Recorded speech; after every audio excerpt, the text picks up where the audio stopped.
Hi there, it's Liz Yuille from Old Stables Crafts, independent Stampin' Up! Demonstrator based in the UK. Thank you very much for joining me again today. Today I've got this little treat holder.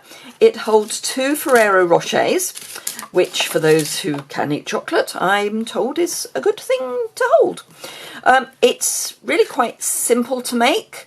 The tag is a sort of fake tag because the ribbon is what holds it together, and I've just attached this with a glue dot so that it stays attached when you take the ribbon off, and obviously you can write your message on the back. I'm using the Garden Lane Designer Series paper, and of course now I'm not going to be able to get my ribbon back on. There we go.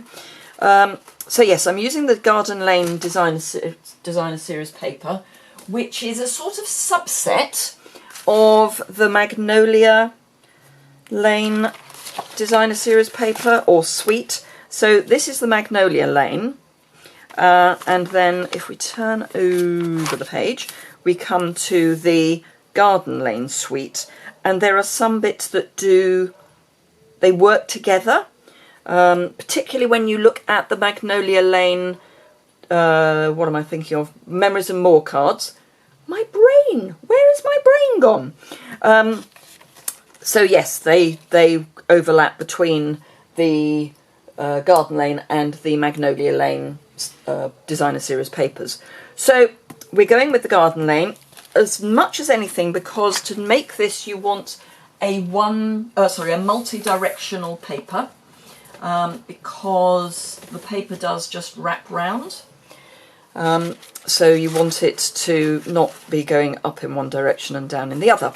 So let me grab another piece of Designer Series paper. I've used a fairly dark one here. I'm going to be using this side for the new one. So let me grab my scoreboard. I'm still trying to get my head around where everything is because I've been moving my office around.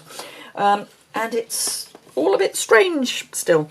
Anyhow, so with the short side at the top, you want to score at 1.5 inches on both sides, and I am actually going to just flip it round rather than going for, I need to tell you how large the paper is. Sorry, so this is 9.5 inches by 6 inches, so you could either score at 1.5 and 4.5, or, as I say, I've just flipped round. And then with the 9.5 inches at the top, you want to score at 4 inches and 5.5 inches. Yes, no, that's not right. 4 inches and 5.5. It is right, it's just I was going for 6.5. 4 inches and 5.5 inches. Good grief. Never try and shoot a video when you've been spending the day clearing out rubbish. Anyhow, so you also want to mark, and in fact I'm going to turn over my paper and grab a pencil, and I'm going to mark at 2.5 and 7 inches on both edges. So 2.5 and 7 on both of the long edges. And I've just used a pencil because it's going to be slightly easier to see. So that is all the scoring that we need to do on the scoreboard. So let me fold on the score lines.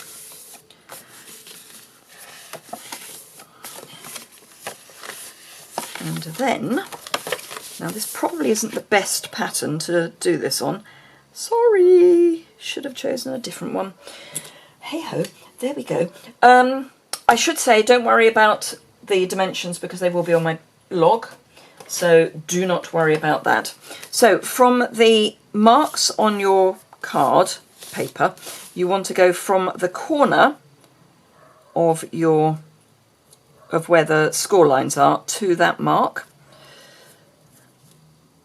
So just find your corner, which is there, and your mark, which is there, and score, and then do the same again.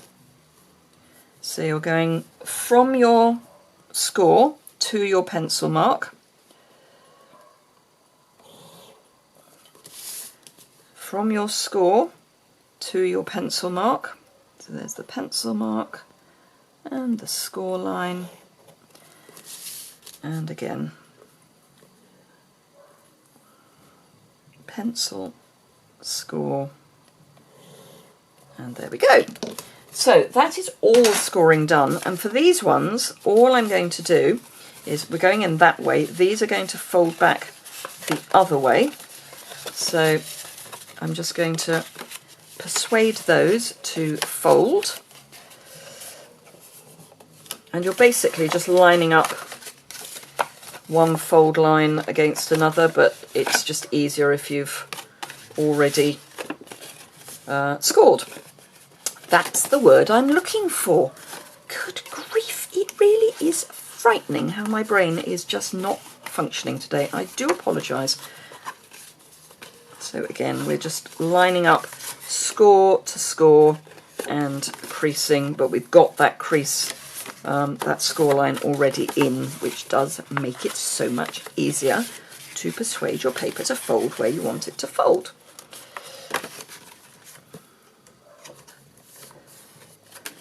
And there is nothing new about this box, I should hasten to add. It is, what I say box, bag. It's been around in various guises for quite some years, but it's always nice to bring the old favourites back out.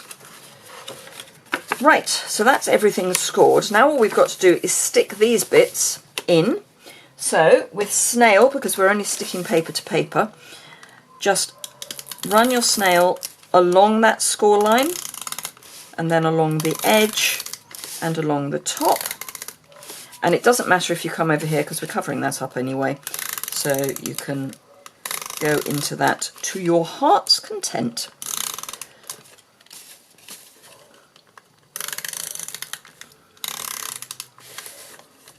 So it's really quite a dull day now.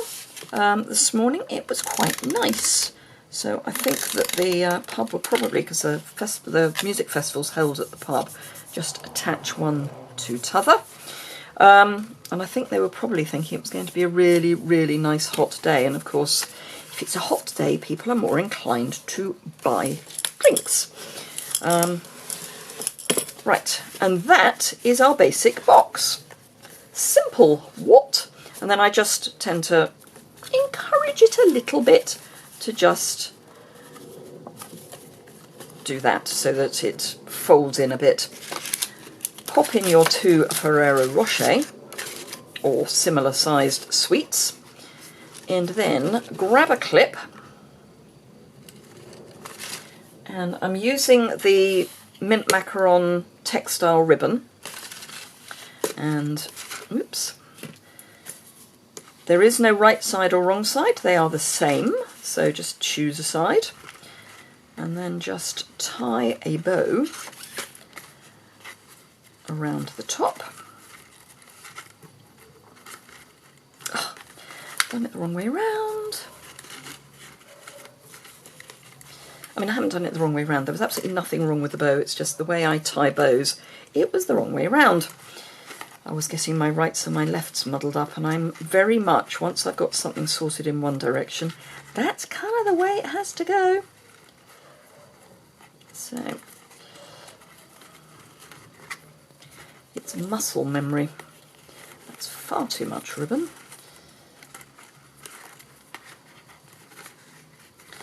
So I hope those of you that ordered my paper and ribbon shares have enjoyed getting them. I think the last lot should be arriving any day now. They were posted back end of last week, so they should be arriving any day. But it's a great way to get all of the bits and pieces without having to fork out the whole lot. So I'm now looking at what I'm going to do next in the way of shares. So I've been doing my craft boxes for some time, and it's probably going to be something along those lines again. But I haven't quite got my head around that yet, because I'm still sort of paper sharing in my head. And there we are. So that's the basic box. Let's grab the other one. So quite different just by changing up the paper. I am going to use the same soft seafoam card. Now, I stupidly didn't remember how long this is. It's 2 inches wide and 3.5 inches long. And I'm going to use the new detailed tag topper, delicate tag topper. It's one or the other. Just a punch at the top. You can round the corners if you want, but because the paper is very square in its pattern, I haven't. Piece of scrap paper and Verdant Garden stamp set. I have used this before. I did the 2-step, but I'm choosing the vine this time. There are some lovely little sentiments. So here's to a wonderful couple, obviously aimed at someone who's doing an anniversary or a wedding, and all the happiness you'll share together would tend to suggest that it's future, but doesn't have to be used for wedding. It can be used for anything. In fact, I think the last 2 cards that I made, one was more kind of masculine and one was very much brighter. So I'm just going to, let's see,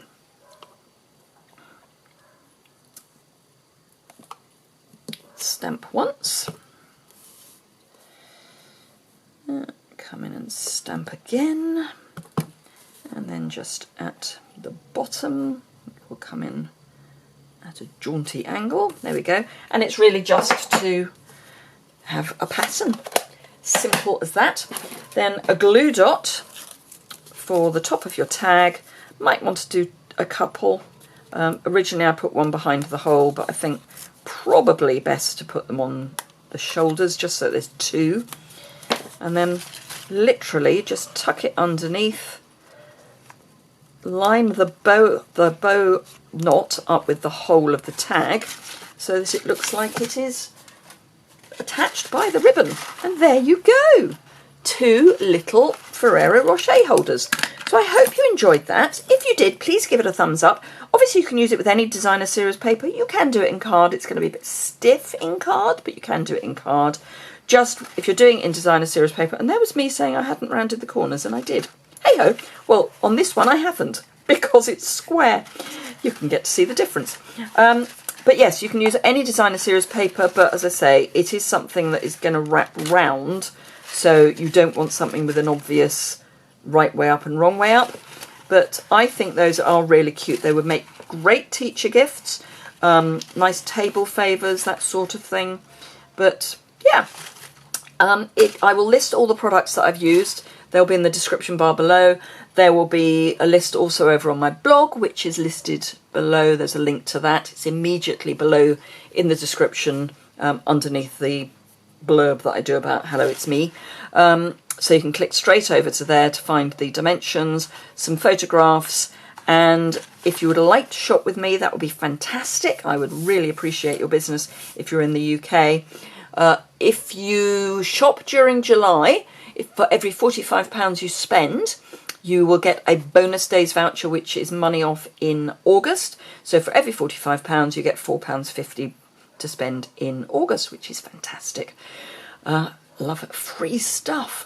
And don't forget the extra recruiting promotion. So if you've got a long list of things you want, that's probably the way to go, and I would be thrilled to welcome you to my team.